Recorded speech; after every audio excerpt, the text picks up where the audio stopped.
Assalamualaikum warahmatullahi wabarakatuh. Ketemu lagi dengan saya Indah di Inspirasi Forest Good. Oke teman-teman, di video kali ini saya akan mengajak teman-teman semua mengunjungi satu buah lokasi, di mana lokasi itu merupakan tempat atau produksi dari kain tenun khas dari Nusa Tenggara Timur ya. Dan saya akan bertemu langsung dengan pengelolanya. Saya akan berbagi info ke teman-teman semuanya, jadi jangan kemana-mana. Jangan lupa buat yang belum subscribe, silahkan di subscribe. Dan kita langsung saja yuk.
Oke, teman-teman semuanya, alhamdulillah sekarang saya lagi di galeri, salah satu galeri kampung tenun alor. Kami produksinya tuh alor ya, Pak? ya, tapi tidak menutup kemungkinan karena kami juga menguasai 3 jenis tenunan yang ada di NTT. Iya. Jadi tidak menutup kemungkinan untuk kami mengajarkan motif-motif dari daerah lain. Jenis tenunan itu ada di NTT, itu ada juga di alor, ya, sotis, ikat, sama buna. Jadi kami bisa mengerjakan tenun ikatnya dari daerah lain, sotis dari daerah lain, terus buna dari daerah lain kami bisa kerjakan. Sebelumnya itu Mama udah ngasih gambarannya sedikit, tapi saya mau tahu dulu Mama namanya siapa. Maaf, kita belum kenalan tadi.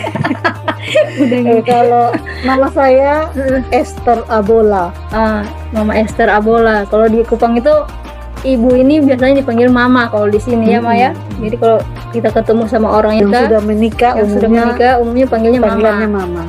Kita lanjut ya teman-teman ya. Antara tadi ya sotis, ikat sama buna itu beda karakter kainnya seperti apa sih, Mas? Itu beda jenis tenunannya, beda cara pengerjaannya. Jadi kalau tenun ikat itu motifnya dibuat di awal, jadi benang putih itu dibentangkan, kemudian diikat, kemudian pencelupan, dikeringkan, baru ditenun. Itu untuk tenun ikat, prosesnya berbeda. Tenun ikat itu prosesnya sampai di waktu tenun tuh sekitar seminggu. Oh, seminggu ya? Dengan pembuatnya satu orang saja, Maya? Bisa 2 orang, bisa lebih, orang, ya? Bisa. Terus sotis tuh lebih cepat dia, karena dia prosesnya hanya menghani terus menenun. Jadi pada saat menghani itu benang motifnya itu sudah diselipkan. Jadi menenunnya tinggal mengungkit motif benang motifnya saja. Menghani itu maksudnya apa sih? Menghani itu menjalankan benang, menyusun benang. Pas yang di mesin tenunnya itu ya. Dia sudah ada susunannya. Namanya menghani. Itu kita menyusun sesuai motif panjang, lebarnya sesuai dengan kain yang ingin kita tenun. Terus itu kalau sotis cepat, sampai selesai itu seminggu. Seminggu. Itu sampai selesai sampai jadi kainnya, dipasarkan ya. Siap dipasarkan seminggu. Terus kalau buna itu dia menghani, terus waktu menenunnya tuh sambil menyulam, tuh yang seperti tadi yang ibu yang di sana tadi ya, di galeri. Sambil menyulam. Kalau yang sotis ya ibu yang di sebelah yang tadi tuh, yang merah, tenunannya motifnya merah itu. Itu yang sotis. Kalau yang sebelah sana itu buna. Itu yang lama ya, Mas? Nah, kalau yang tenun ikat yang lagi digantung tuh belum sempat dicelup. Itu baru selesai diikat, nanti dicelup, baru kering, buka ikatannya, baru dipasang di mesin tenun dan tenun. Dicelup itu maksudnya untuk apa sih, Mas? Tujuannya dicelup warna? Dicelup tuh supaya motifnya keluar. Gitu. Jadi yang diikat motifnya. Jadi kalau tenun itu sebenarnya inti pokoknya itu sebenarnya motif sama warna. Iya, yang mengikat motifnya. Jadi motifnya, warnanya. yang kita celup tuh warna dasar. Kalau kita menginginkan motifnya beberapa warna, nanti ikat semua, baru tinggal buka satu-satu warnanya, baru dicelup satu-satu lagi. Sangat menarik ya teman-teman ya. Jadi proses pembuatan kain tenun itu sendiri tuh kalau orang yang tidak paham, kan itu dia udah ada jalur-jalurnya tadi saya lihat ya. Jadi harus benar-benar sesuai dengan ya keahlian sih ya juga ya. Tidak mungkin langsung bisa kayak gitu, butuh waktu proses yang lama untuk bisa mahir membuat satu buah kain tenun itu. Kalau untuk pemasarannya Mak, ini biasanya udah sampai kemana Mama? Kalau saya pemasarannya ini di samping offline di sini, juga ada offline di Plut, kemudian juga ada di Transmart, tapi Transmart sudah sepi sekarang. Oh iya. Jadi ada 3 tempat di sini, di Plut sama di Transmart. Kemudian untuk offline-nya itu online-nya itu ada di Shopee, Tokopedia, ada juga ya. Bukalapak. Nanti saya minta linknya ya Ma ya. Nanti kalau terus, ini saya taruh di deskripsi video terus saya. ada apa? FB sama Instagram. Wah, tuh teman-teman lengkap. Jadi ada Instagramnya Mama juga, ada Facebooknya Mama juga. Jadi situ di Instagramnya ada jenis-jenis kainnya Ma ya, kelihatannya. Ada produk-produknya, ada semua.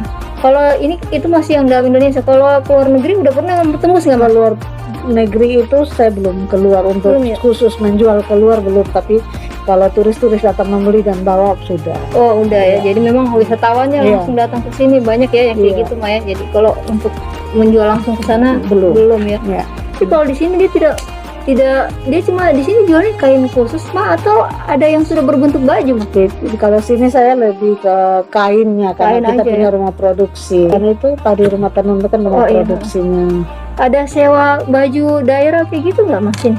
Saya karena jualnya lembaran yang baru, jadi saya tidak mau menyewakan. Takutnya ada image bahwa saya menyewakan kemudian saya menjual lagi. Iya, jadi kayak barang bekas dipakai terus dijual lagi ya. Kayak biasa kan ada juga Mah yang turis-turis itu pinginnya difoto dengan pakai baju adatnya, kayak gitu kan ada juga.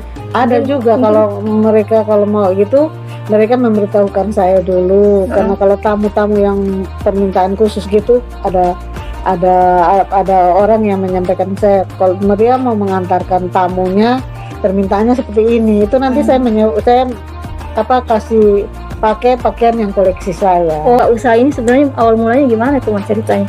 Sampai tiba-tiba buka galeri seperti kalau saya bukan penenun, terus terang saya bukan penenun. Saya itu sejak SMP itu saya sudah sangat suka tenun. Jadi saya sudah mulai mengoleksi tenun itu dari saya kelas 1 SMP. Saya menikah dengan bapak yang keluarga besarnya penenun. Dari situlah saya belajar tentang tenun, saya belajar tentang tenun ikat, karena kebetulan di daerah bapak itu adanya tenun ikat. Dari tenun ikat kemudian saya Soti sama Buna itu saya belajar otodidak, saya belajar sendiri. Jadi saya ambil kainnya, saya lihat dan puji Tuhan, saya dengan melihat tenun tuh saya tahu bagaimana cara membuat motifnya. Begitu ya. Jadi ketika saya membuka usaha ini, pertama yang ada di pikiran saya itu, pertama saya melihat bahwa tenun NTT itu sudah dikenal. Betul. Sudah dikenal. Apalagi belakangan ini Mas. Iya, tapi sangat sedikit yang memproduksinya. Karena penenun-penenun itu sudah seumur saya, bahkan lebih umur dari saya. Jadi karena itu saya buka Tenun Alor ini di samping sebagai rumah produksi, juga sebagai tempat belajar. Jadi mama-mama yang di rumah tenun itu memang mereka bukan penenun, mereka yang saya latih kemudian bisa, dan mereka bekerja di sini. Wah, ternyata Mama ini sangat-sangat kreatif ya. Selain dia membuka galeri, jadi Mama ini juga langsung menciptakan tenaga kerja yang bisa meninggalkan kebudayaan dari Nusa Tenggara Timur itu. Saya buka galeri ini dari tahun 2014. Kemudian tahun 2018 saya diangkat jadi dosen luar biasa di Undana. Dengan adanya tenun ikat ini berkatnya luar biasa bagi saya. Saya bisa membantu suami saya untuk membantu, maksudnya dalam hal ini untuk membantu dana untuk Iya. menyekolahkan anak-anak, Keuangan juga ya Mak, walaupun bukan sebagai pencari nafkah utama, tapi Bukan, Mama saya setidaknya membantu, bisa saya membantu membantu, karena suami. kalau suami sendiri rasanya tidak mungkin, karena kebetulan kemarin tuh 2 anak saya itu tamat SMA-nya sama-sama. Oh iya. Nah, karena mereka dapat kelas percepatan, akhirnya tamatnya bersamaan. Sama-sama juga. Nah, jadi bersamaan, jadi Butuh rasanya biaya, berat sekali butuh kalau biaya. hanya bapak saja yang bekerja. Iya. Ketika belajar tenun ikat, saya belajar sendiri otodidak tenun sotis, kemudian buna. Terus ketika saya membuka usaha tenun itu, mungkin karena setiap hari hanya melihat tenun, jadi saya ketika melihat tenun itu bisa tahu Dari motifnya mana? tuh buatnya bagaimana. Dan dari mana Iya, udah tahu Mak ya? bisa tahu. Berapa tahun Mak? Sudah 2014 ya? 2014 Dari Mah. 2014. 14, jadi sudah 8 tahun. Iya. Ya. Sekitar 8 tahun. Oke deh Mak, tenaga kerjanya Mama harus ambil dari mama-mama yang mau ya Mak ya. Iya. Yang mau belajar, Mama buka peluang Iya. di sini Jadi bisa. ini mama-mama yang di rumah tenun ini dari tetangga-tetangga yang di lingkungan sini yang saya rekrut. Jadi mereka kerjanya paruh waktu, ketika selesai masak di rumah, datang pulangnya jam 5. Jadi pekerjaan rumah tangga juga tidak terbengkalai. Iya. Mah kalau untuk kain tenun sendiri harganya itu Mah, kalau boleh tahu Mah. Untuk Kalau yang di sini, jenis itu, di sini kan setiap jenisnya berbeda. Jadi kan di sini produksi dari shawl, shawl ini yang kecil-kecil kayak gitu, Iya. sampai dengan shawl, selendang, pasmina, sarung, selimut. Itu harga yang paling murah itu 20.000 sampai harga yang paling mahal itu 5 juta. Harga kain tenun itu sebenarnya itu ada 4 faktor yang mempengaruhi. Oke. Yang pertama itu pewarnaan. Kalau pewarnaan alami berarti lebih dia mahal. Yang kedua itu jenis tenun, jenis benang. Kalau benangnya benang pintal atau benang kapas juga pasti Lebih mahal. Terus yang ketiga itu jenis tenunan. Jenis tenunannya dulu. Nah, jenis tenunan itu kalau tenunannya buna pasti mahal. Kalau Karena dia sambil pahikung tidak terlalu mahal di bawah. Kalau pahikung yang warna alam baru mahal. Oh iya. Tapi kalau pahikungnya sendiri murah. Kalau yang warna sintetis. Terus yang ketiga itu motif. Ada motif tertentu yang mahal, harganya mahal. Jadi kalau dia itu warna alam, tenunan buna, terus itu benangnya kapas, motifnya juga mahal, itu harganya belasan juta. Dan itu juga proses pembuatannya lebih lama kan? Kalau warna alam tuh untuk dapat warna itu tidak sekali pencelupan. Berkali-kali Bang. Jadi Berapa untuk bulan itu Mah biasanya paling cepat? paling cepat kalau untuk satu warna alam itu paling cepat 2 minggu. Oh paling cepat tuh satu warna tapi Satu warna. Iya. Wah itu kain tenun banyak warnanya ya Iya. teman-teman, bukan cuma Iya. satu. Kalau untuk turis-turis sendiri kebanyakan ngambilnya apa Mah? Jenisnya apa? Apa? Kalau wisatawan biasanya mereka? Kalau wisatawan juga ada yang sukanya yang kalem-kalem berarti ke alam. Tapi ada wisatawan yang sukanya juga warna-warna terang. Tergantung dari diri sendiri. Nah kalau untuk pembuatannya, proses pembuatannya itu ada hambatan kadang-kadang nggak Mbak? Untuk hambatan-hambatan dalam pembuatannya itu ada nggak sih? Banyak hambatan karena hambatan tuh lebih banyak ke si penenun. Oh tenaga kerjanya. Iya, karena tenunan ini kan handmade. Betul. Dan juga kalau saya lihat tenunan ini harus kita waktu menenun tuh harus perasaannya senang, suka. Jika kita punya ada rasa tidak enak, maka hasil tenunan juga tidak rapi. Oh begitu. Berarti pengaruh ke perasaan juga Iya, Mbak, ya? ke pengerasaan. Kalau perasaan senang pasti hasilnya tenunnya jadi bagus. rapi. Jadi bukan cuma sekedar membuat sebuah tenun begitu ya, mempengaruhi nanti motifnya juga ya Maya, jadinya Iya. orang motifnya jadi lebih. Iya, motifnya terus kepadatannya juga pengaruh. Kalau kain tenun ini sendiri Mak, biasanya untuk saya lihat ya agak susah warga lokalnya pakai langsung. Itu faktornya kenapa itu Mak?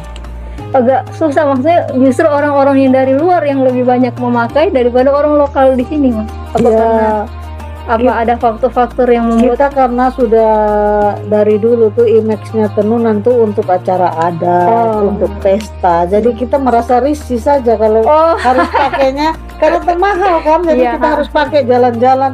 Duh, ini mahal begini, sayang kan. Kalau saya malah mau potongnya untuk menjadi baju tuh saya tidak rela. Oh gitu. Nah, nah, jadi saya lebih banyak itu kalau ke pameran tuh kain sarung aja saja, yang diikat bergemuruhnya gitu saja ya. yang saya modifikasi, gitu. entah apa-apa. Karena saya sayang sekali. Oh, Masya Allah gitu. tuh mama tuh saking sayangnya sampai tidak mau memotong kain untuk membuat baju coba.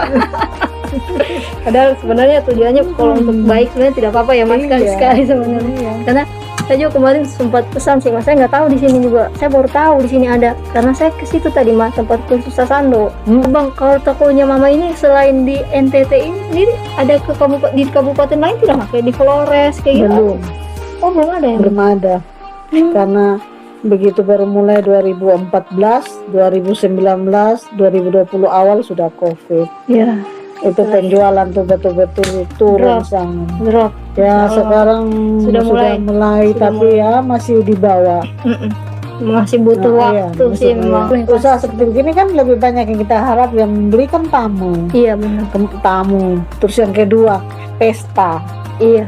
Terus biasanya Orang-orang kantor mah. acara adat, kantor. orang kantor juga kalau udah beli satu ya sudah itu cukup. Cuma maunya yang membutuhkan yang beli-beli terus tuh pertama tuh pesta, yang kedua tamu, yang ketiga itu biasanya kalau acara adat kayak kedukaan atau apa tuh kan butuh kain.